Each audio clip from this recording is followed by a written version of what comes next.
नमस्कार बच्चों, गणित की पाठशाला में आपका स्वागत है। मैं दीपशिखा मैम एक बार फिर आपके सामने उपस्थित हूँ।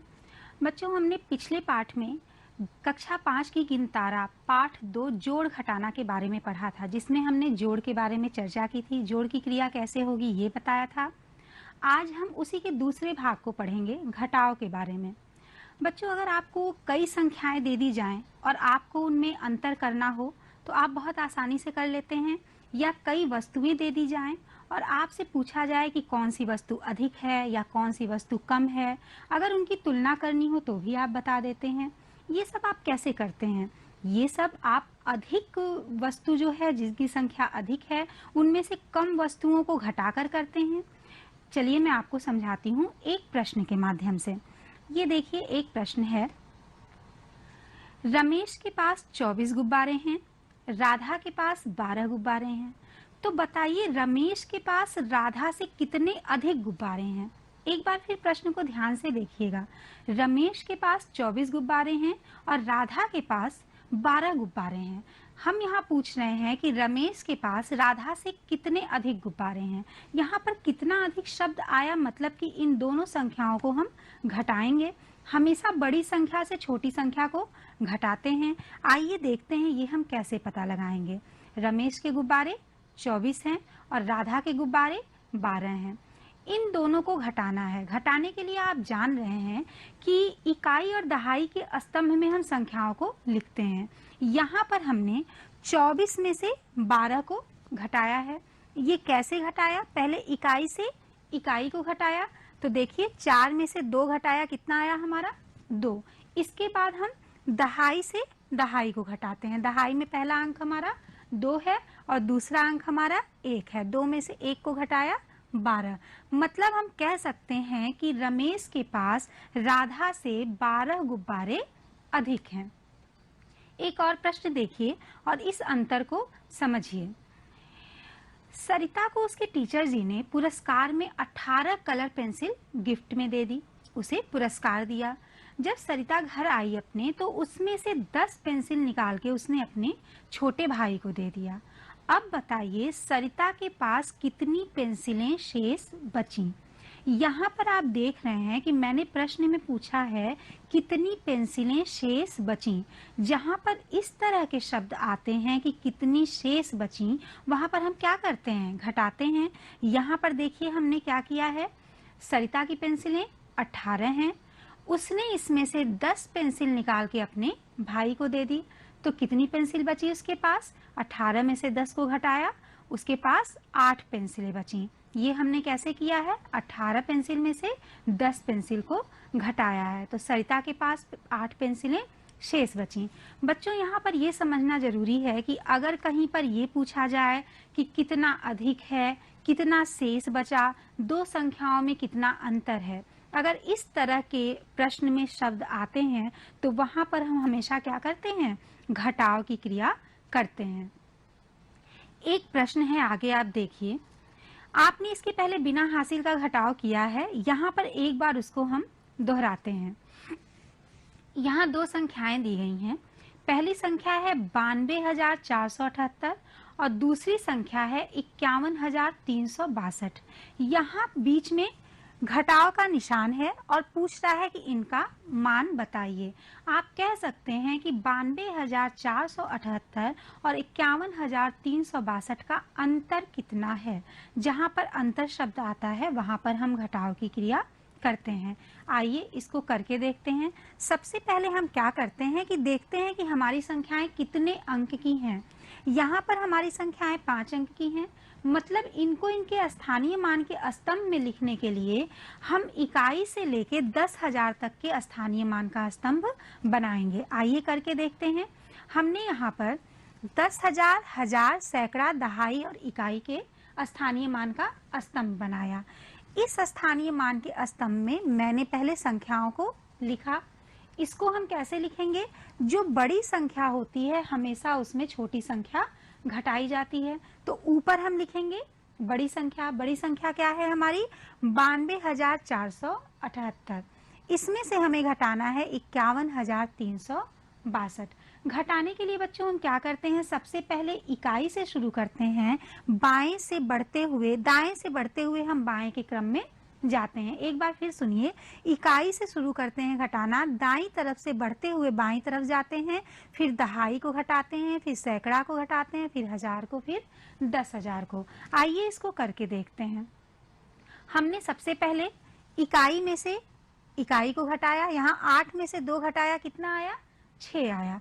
फिर हमने दहाई में से दहाई को घटाया, 7 में से 6 को घटाया, कितना आया हमारा, 1 आया।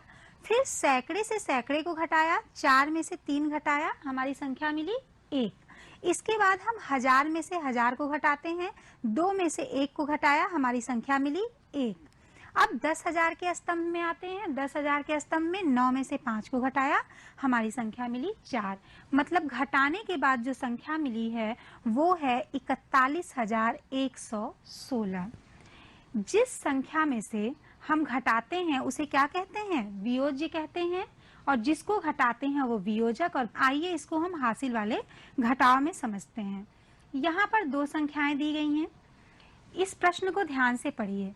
2 संख्याओं का योगफल हमारा कितना है, 5,54,36,941। एक बार फिर मैं इसको पढ़ रही हूँ बच्चों। 2 संख्याओं का योगफल 54,36,941 है।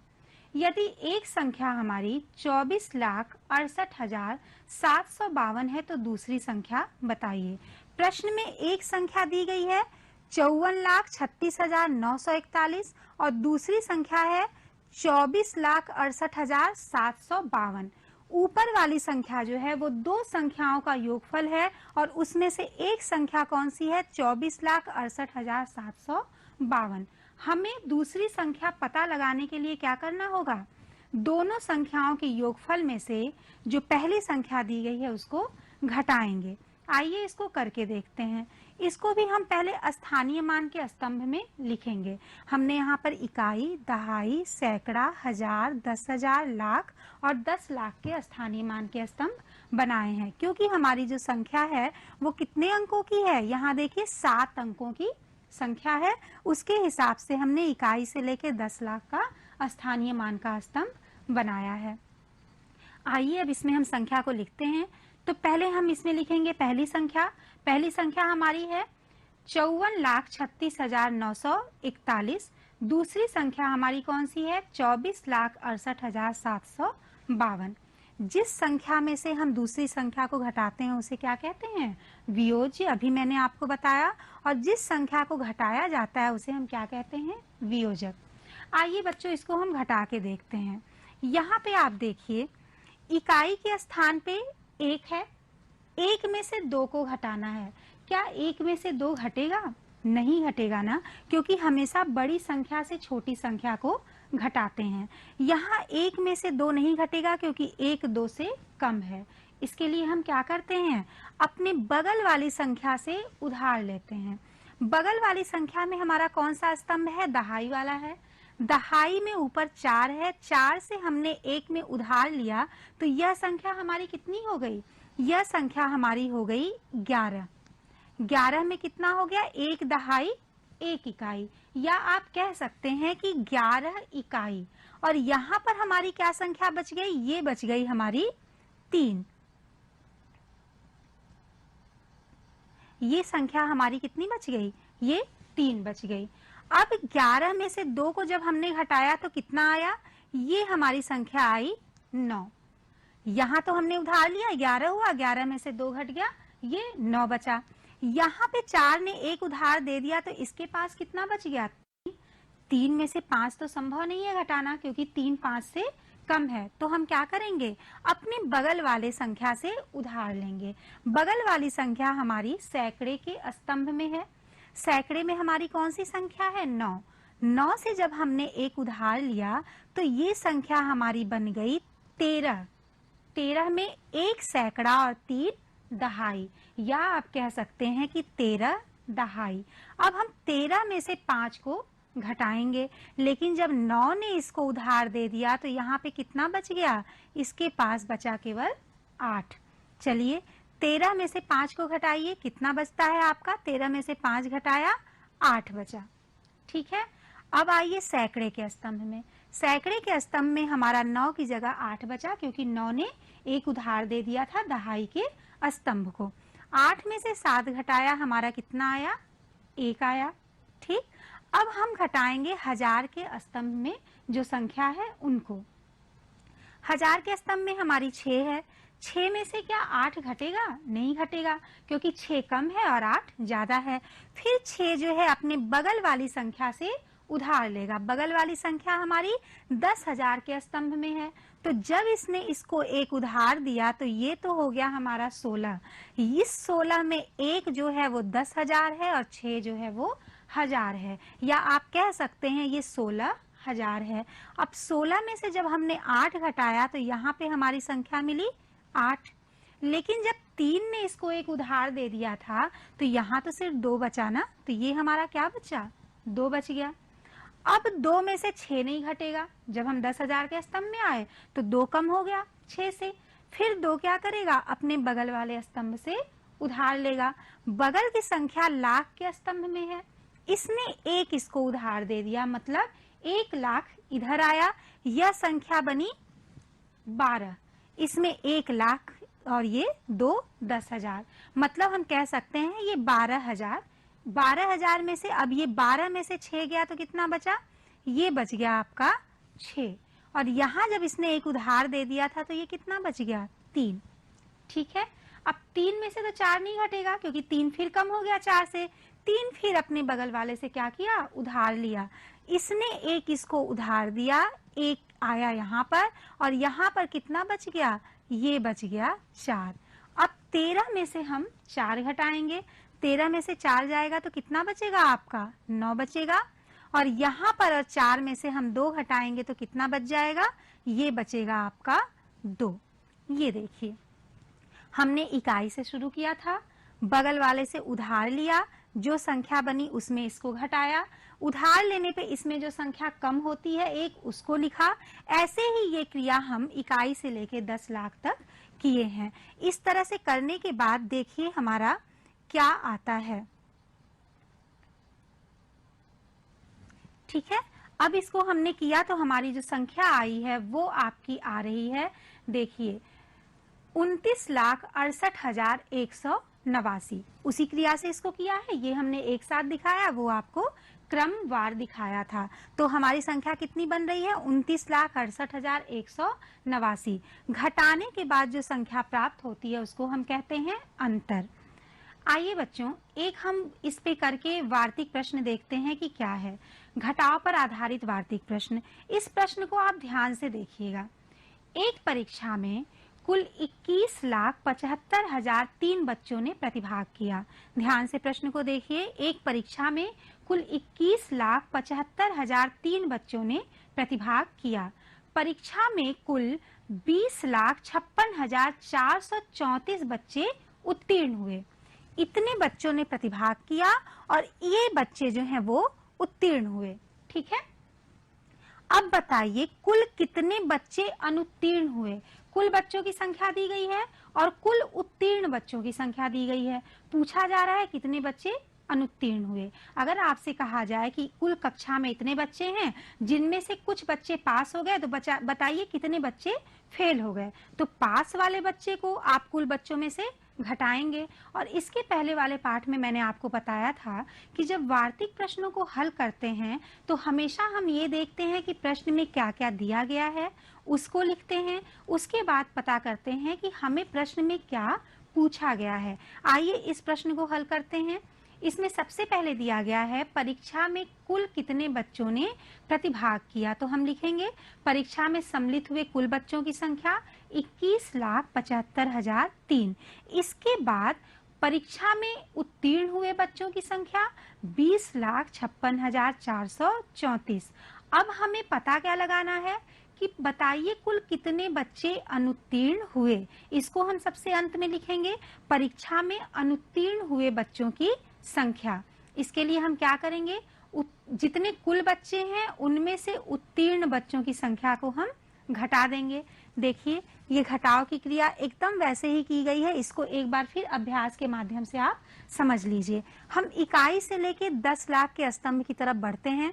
इकाई में से देखिए ये 3 में से 4 तो नहीं गया, 3 में से जब ये 4 नहीं गया था तो इसने दहाई से उधार मांगा। दहाई के पास भी कुछ नहीं था क्योंकि इसके पास तो शून्य है। वो कहा भैया मेरे पास नहीं है, तो उसने किससे उधार लिया? सैकड़े से। सैकड़ा बोला मैं भी शून्य हूँ, मेरे पास भी कुछ नहीं है, तो सैकड़े ने किससे उधार लिया?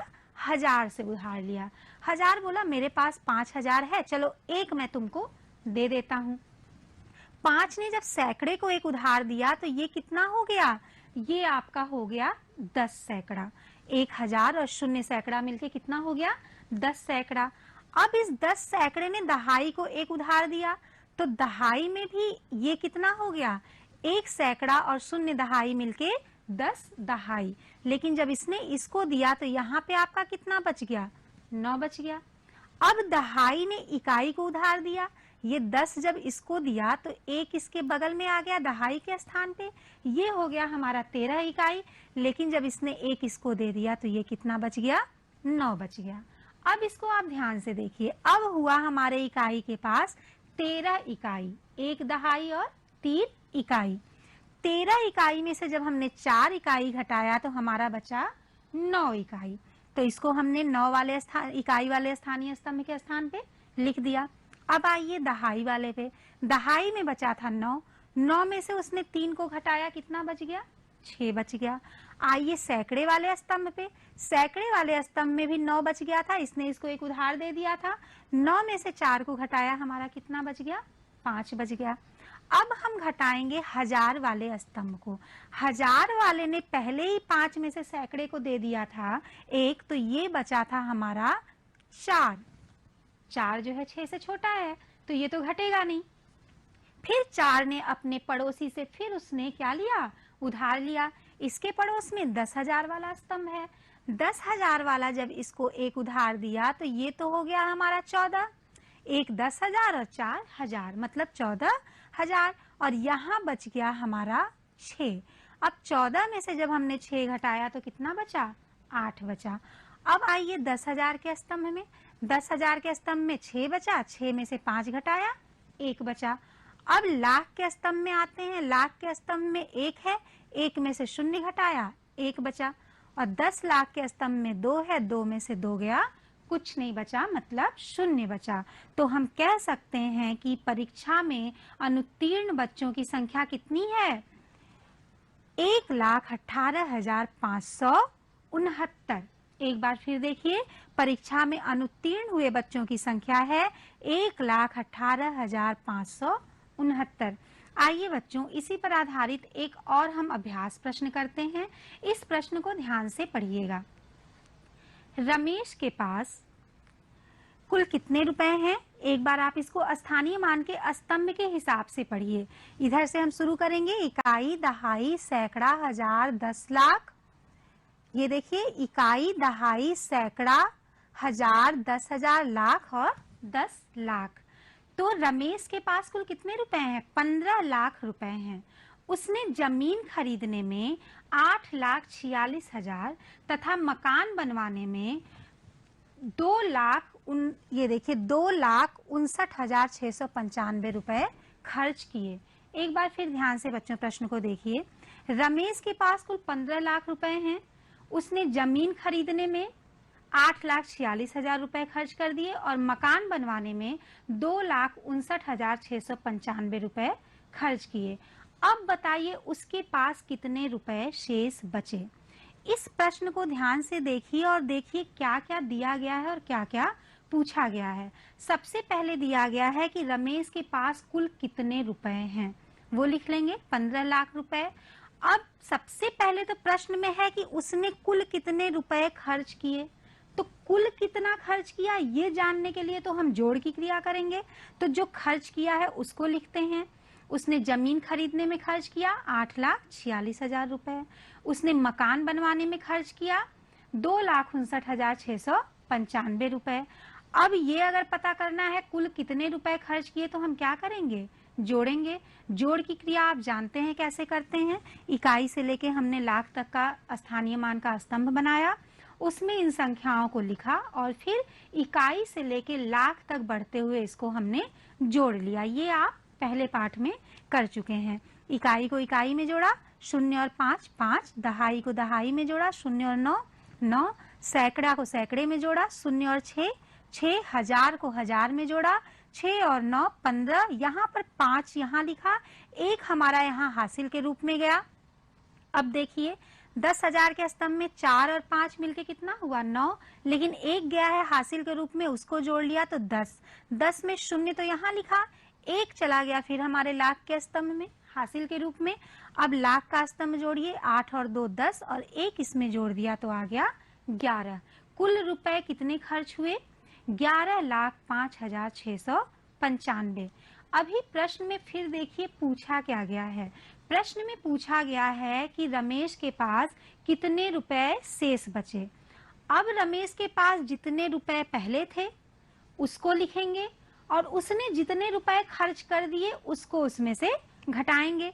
रमेश के पास पहले से 15 लाख रुपए थे और उसने कितने खर्च कर दिए वो हमने जोड़कर निकाल लिया है कि उसने खर्च किए 11,05,695 रुपए। तो चलिए अब अगले प्रश्न के भाग में देखते हैं क्या करना है।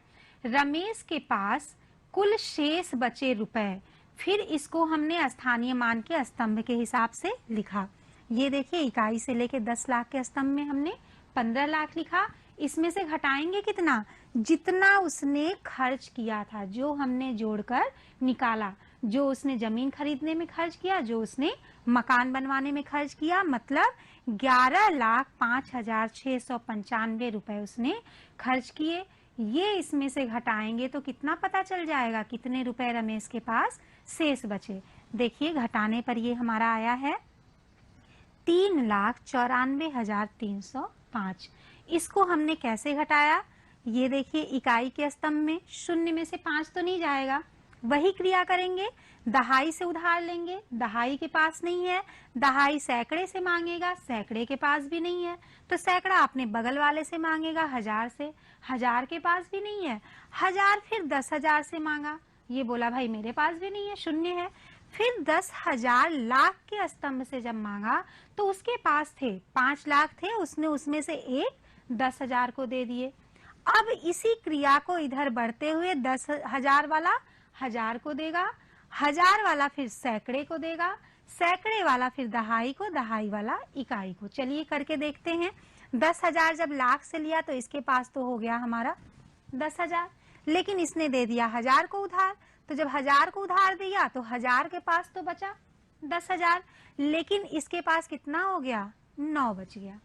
अब 1000 वाला जो है अपने में से एक सैकड़े को दे दिया, तो सैकड़े के पास तो ये हो गया 10 सैकड़ा, ठीक है, लेकिन इसके पास कितना बच गया 9 बच गया। सैकड़े वाले ने जब दहाई को दिया तो दहाई के पास तो हो गया, ये देखिए 10 दहाई, लेकिन इसके पास कितना बच गया 9 बच गया। अब दहाई वाले ने इकाई को दिया तो इकाई के पास तो हो गया 1 दहाई 0 इकाई, मतलब 10 इकाई, लेकिन इसके पास बचा 9। अब इसको घटा के देखिए बच्चों, आपका यही उत्तर आएगा। ये आपका अभ्यास प्रश्न है, एक बार इसको आप खुद से भी करिएगा, नहीं समझ में आए तो इसको एक बार जरूर याद रखिएगा। 10 में से 5 घटाया 5 आया, 9 में से 9 घटाया 0 आया, 9 में से 6 घटाया 3 आया, यहाँ पर 9 में से 5 घटाया 4 आया, यहाँ पर हमने 9 में से 0 घटाया 9 आया, और यहाँ पर हमने जब लाख ने 10,000 को दे दिया था तो इसके पास बचा था 4, 4 में से 1 घटाया 3 आया, 1 में से 1 गया, कुछ भी नहीं बचा, 0 बचा, तो उसके पास कितना बच गया 3,94,305। अब आइए बच्चों एक बार इबारती प्रश्न बनाना हम सीखते हैं। हमने यहाँ पर 2 संख्याएं ली हैं, एक है 15,324 और एक है 9,385। आप चाहें तो इससे बहुत आराम से इबारती प्रश्न का निर्माण कर सकते हैं, मैंने एक किया है, आप अपने अनुसार भी कर सकते हैं। केवल जब घटाव का इबारती प्रश्न बनाते हैं तो प्रश्न में कितना शेष बचा या कितना अंतर या कितना अधिक जोड़ना होता है। मैंने यहाँ एक प्रश्न बनाया है, आप देखिए कि राधा के पिताजी के पास 15,324 रुपए हैं, उन्होंने 9,385 रुपए का मोबाइल खरीद लिया। मैंने 2 संख्याएं दी थी, उसको इसमें मैंने लिख दिया।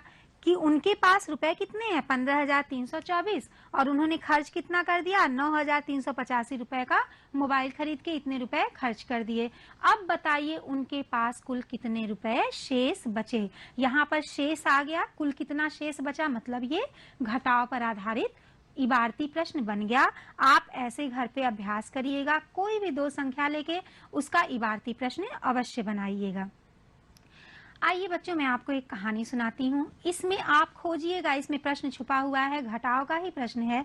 एक मैं करके बताऊंगी, एक आपको खुद करना होगा।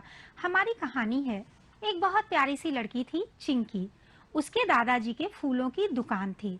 एक दिन चिंकी अपने दादा के साथ फूलों के बागीचे में गई।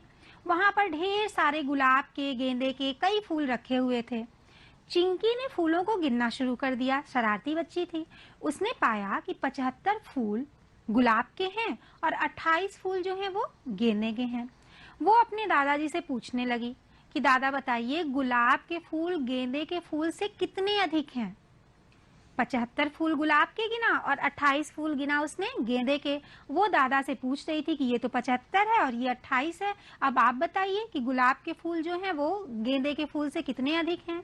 तो दादाजी ने उसे क्या बताया कि चिंकी, अगर गुलाब के फूलों की संख्या में से तुम गेंदे के फूलों की संख्या को घटा लोगी तो तुम जान जाओगी कि कितने फूल अधिक हैं। यहाँ पे आया था शब्द ना कि कितने अधिक हैं, मतलब घटाना है। फिर चिंकी ने यही किया, उसने 75 में से 28 को घटाया, फिर उसका उत्तर उसे मिल गया। 75 में से 28 घटाया, उसका 43 फूल आया और वो जान गई कि 43 फूल गुलाब के अधिक हैं। अब इसमें एक और कहानी अभी खत्म नहीं हुई है, आगे सुनिए। उसके बाद दादा ने चिंकी को प्यार से 15 फूल दे दिए। चिंकी खुशी खुशी घर आई और उसने उस 15 फूलों में से 7 फूलों की अपनी गुड़िया की माला बना दी।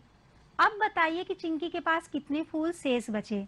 ये बच्चों आपको पता लगाना है कि उसके दादाजी ने उसे 15 फूल दिए थे और चिंकी ने 7 फूलों की अपनी गुड़िया को माला बना दी। अब आप बताइएगा कि चिंकी के पास कितने फूल शेष बचे, ये आपको खुद करना है, ठीक है। आइए बच्चों, एक बार इस चित्र को देखते हैं। ये जगतपुर गांव का चित्र है, जिसको मैंने आपको जोड़ वाले प्रश्न में भी बताया था। यहाँ पर तालिका दी हुई है, जगतपुर गांव में विकास कार्य कराया गया, तो विकास कार्य में ईंटें लगी हैं। एक तरफ दिया गया है कि निर्माण कार्य कितना हुआ और एक तरफ दिया गया है कि लगाई गई ईंटों की संख्या। इसको आप ध्यान से देखिएगा और नीचे पढ़े हुए लिखे हुए प्रश्न को पढ़िएगा और देखिएगा कि क्या ये घटाव पे आधारित वार्तिक प्रश्न है। इसको आप जरूर करिएगा, ये आपके ज्ञान को परखने के लिए मैंने दिया है। बच्चों देखते हैं हमने क्या क्या सीखा। जिस संख्या से घटाया जाता है उसे वियोज्य कहते हैं, जिस संख्या को घटाया जाता है उसे वियोजक कहते हैं और घटाने के बाद जो अंतर मिलता है उसे हम अंतर कहते हैं। पहले इकाई को घटाते हैं, यदि इकाई का अंक नहीं घटता तो दहाई से एक उधार लेते हैं। इसी प्रकार बाईं तरफ बढ़ते हुए हम उधार लेने की प्रक्रिया करते हैं और अपने स्तंभ को घटाते चले जाते हैं। दी गई संख्याओं से घटाव के इबारती प्रश्न हम बना भी सकते हैं और हल भी कर सकते हैं। कहानी और घटना पे आधारित प्रश्न भी आप घटाव के हल कर सकते हैं। अभी अभी मैंने सुनाया था और आपने उसको घटाकर बता भी दिया है। बच्चों अब मैं आपको आपका होमवर्क दे रही हूँ। गृह कार्य में कार्य पुस्तिका जो आपकी है कक्षा 5 की, उसमें पेज संख्या 26 और 27 के सभी प्रश्नों को हल कीजिएगा। एक प्रोजेक्ट वर्क भी है, बहुत आसान सा। आप अपनी पुस्तक गिनतारा के सभी पेज को गिनिएगा और कार्य पुस्तिका के सभी पेज को गिनिएगा और देखिएगा कि दोनों में किसमें अधिक पेज है। बच्चों मुझे पूरा विश्वास है कि आपको आज का ये पाठ बहुत अच्छे से समझ में आया होगा। खूब पढ़िए, खूब बढ़िए, घर पे खूब अभ्यास करिए। इसी के साथ बहुत बहुत धन्यवाद। नमस्कार।